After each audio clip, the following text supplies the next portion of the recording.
آج کل جیسے آپ نے خود بھی ایک دو جگہ پہ کہا کہ باجوڑ کا علاقہ جو ہے وہ آپ کی توجہ کا خاص مرکز ہے. ایک تو اس کی وجہ دوبارہ بیان کر دیں، شاید میں نہیں سمجھ سکا اسے. دوسرے یہ کہ مقابلتاً یہاں کیا امکانات ہیں، ہم جو یہاں کام کر رہے ہیں پاکستان کے باقی سارے علاقے میں، جس تیزی سے حالات گرتے چلے جا رہے ہیں اور دن بدن گرتے ہی چلے جا رہے ہیں، اس میں یہاں کا امکان اور وہاں جو اب آپ کے دل میں خواہش، جیسے آپ نے کہا آپ کو ایک روشنی کی کرن نظر آ رہی باجوڑ کے علاقے میں، تو اس کو کوئی آپس میں.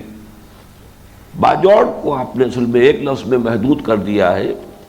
مجھے تو اصل میں مالاکنڈ ڈویژن پورا جو ہے اس کے بارے میں میرا ایک احساس ہے، اور بنیادی طور پر تو وہ احساس اس پر مبنی ہے کہ حضور صلی اللہ علیہ وسلم کی حدیث میں خراسان کا تذکرہ ہے کہ وہاں سے آغاز ہوگا اور کوئی بڑی قوت وہاں فراہم ہوگی اور وہ چلے گی، اور وہی جا کر پھر یروشلم کی باد یافت کا معاملہ انہی کے ہاتھوں ہوگا.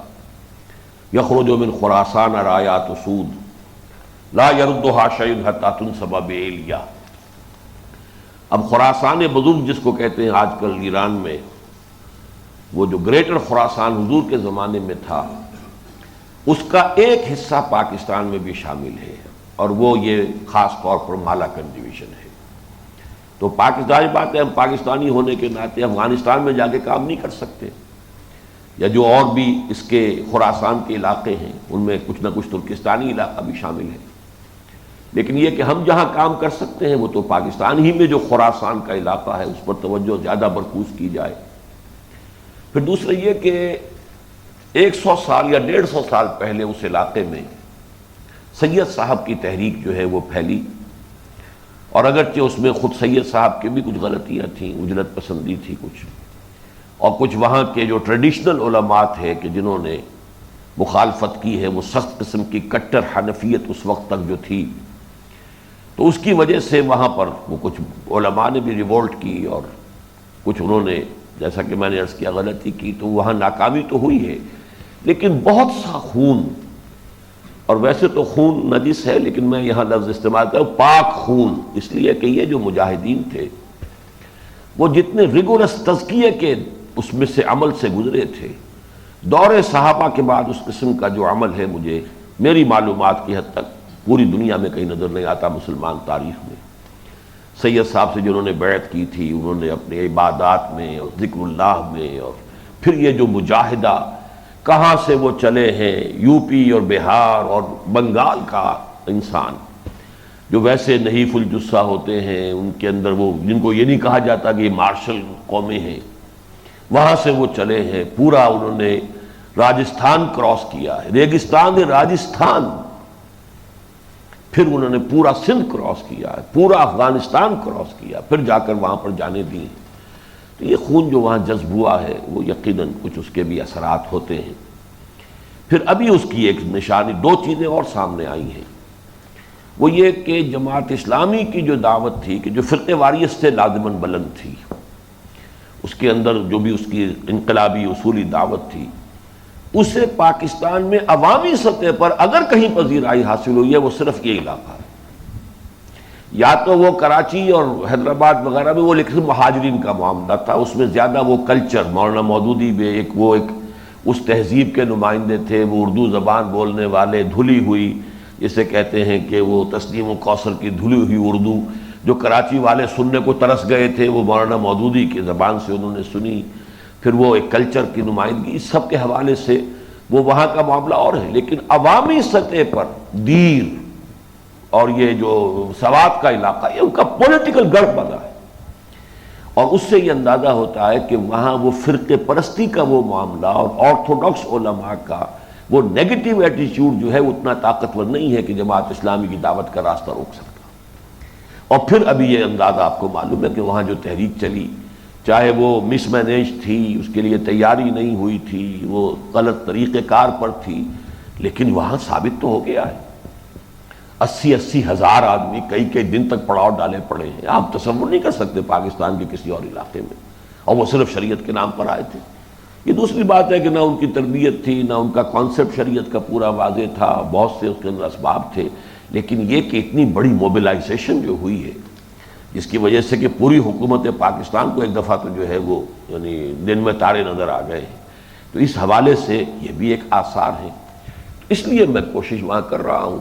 پاکستان کے اندر اگر کوئی تحریک اٹھے گی تو وہ اسی طرح کی تحریک ہوگی جیسی کہ اینٹی ایوب تحریک تھی، یعنی بقیہ علاقوں میں، شہری اور جو بھی پنجاب اور سندھ میں.